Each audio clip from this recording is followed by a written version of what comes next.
Well, everybody has their own definition of what it really means to be an artist. This is not really a book about music business. There are tons of incredible books by Don Passman and others about that. This book is really about trying to get right with yourself and being proud of the music that you make or whatever it is you're putting into the world if it's not music.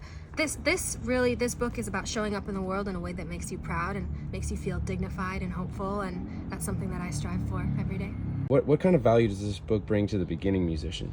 I think a beginner would really enjoy reading about how I started playing violin. I talk a lot about my childhood and my first few years playing violin, all the struggles that I went through, and then also my big struggle, which was basically how to find passion outside of classical music, because I was so rebellious and I was very unhappy doing that.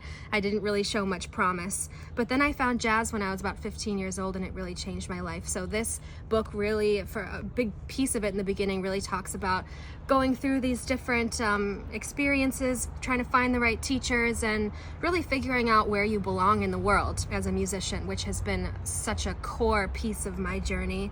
And there's a lot in here about starting out and learning. Wonderful. And the difficulties of your childhood, how did that affect your musicianship? Oh man, that's the whole thing. I mean, a lot of people that heard me play violin would say, you're an old soul.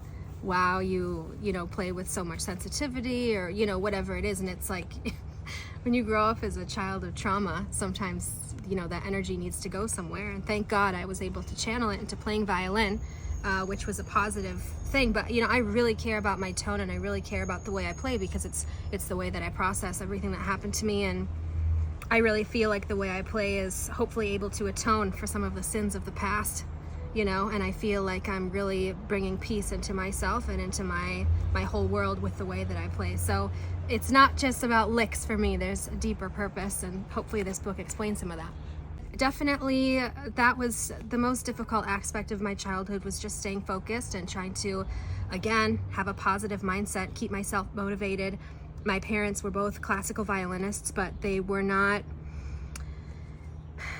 people who pushed me. I don't know if they really believed in the kind of greatness that I had envisioned for myself. So I was a little bit alone in that vision.